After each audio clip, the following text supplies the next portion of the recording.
Ouais, amis estivants, amis estivanes, amis vacanciers bientôt, tout tac, au poil, vous jouir. Bon, disons à la maison, c'est quand même le sujet principal de discussion depuis que les vacances de février sont passées. C'est qu'est-ce que tu fais pour les vacances qu'a fait ma bourgeoise. Bon, cette année, c'est un peu spécial pour nous parce que le grand, le tissime, bah, il est plus en âge de partir avec papa et maman bourlinguer aux quatre coins de la France parce que, vu sa gueule de grand strouillou, il est temps qu'il aille au mail. Bon, alors je vais trouver du taf chez Mich Thomas qui fait les échalotes et Irviac. Il a 15 jours là-bas, comme ça au moins bah, il aura un peu de thunes et puis il pourra rentrer à la carré sans être obligé de me taper 10 boules dans le larfeuille à chaque coup. Bon alors ma bourgeoise, ça m'a dit qu'est-ce qu'on fait cette année là, j'ai longuement réfléchi, je dois avouer j'étais pas sûr. Déjà l'étranger, moi j'aime pas ça. Oh, c'est pas que les gars sont pas sympas là-bas, c'est que je suis en trave que quoi, qu'est-ce qu'ils racontent? 2 fois en Italie, 1 fois en Espagne, tu parles, t'es obligé de te lever à 6 h du mat pour essayer de choper un bout de pain tellement tu es en trave que quoi, qu'est-ce qu'ils racontent tous les autres glandus là-bas, bon je te fais pas un dessin, déjà, moi, au lycée de l'Iroise, j'étais nul en anglais.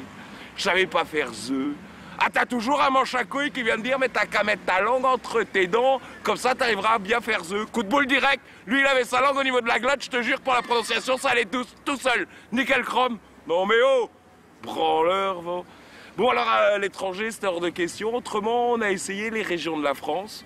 Bon, on a essayé la Côte d'Azur. Bon, déjà, il y a plein de parigots, c'est pas possible pour moi. Et puis en plus, les gars là-bas, ils sont francs comme Madame qui recule. Tiens, on dirait poisson rouge, mon contremaître. On l'appelle poisson rouge parce que il est rouge tout plein, il est dans un bocal. Au début, tu crois qu'il est sympa. Premier conflit social. L'autre enculé qui a été rapporté tout à la chef Aillerie là-bas. Ouais, celui-là, depuis, on le bat froid. Sud-Ouest, les mecs sont un peu mieux, assez cool, tout bien. Mais t'entraves rien à ce qu'ils racontent, ces gars-là. Ils ont un accent terrible, c'est pas comme nous. Putain, ils te font... Ouais, oh, moi je comprends rien, tes histoires, là. Rebois une tasse et puis ils boivent pas tant que ça. Chez eux, la partie de pétanque, c'est 3 parties de pétanque pour un coup de jaune. Alors qu'ici, c'est plutôt l'inverse. Une fois, j'en chope un, je lui fais « Eh, dis donc, remets ta gueule à jour, il me reste une bouteille de chinois dans la caravane. Tu viendrais pas boire une tasse ?» Il a rien compris. Bon, hors de question. Donc cette année, on part en Bretagne et bah, spécialement dans le Finistère parce qu'ailleurs, on sait comment c'est, on peut se retrouver avec des gars de Guingamp et entre nous, il y a une rivalité. On a longuement hésité avec ma bourgeoise entre Guissény et Plouguerneau. Finalement, ce sera Plouguerneau parce que bon, sa tante là-bas, la Grande Catherine, t'as pas connu la Grande Catherine?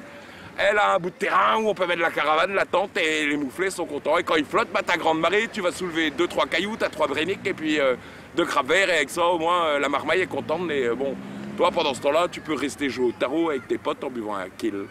Voilà, bah, ce sera mes vacances à Plouguerneau. Je vous enverrai une carte postale avec des gros nichons dessus. Et on se retrouve à la rentrée. À vous les studios, à vous Jean Massaï.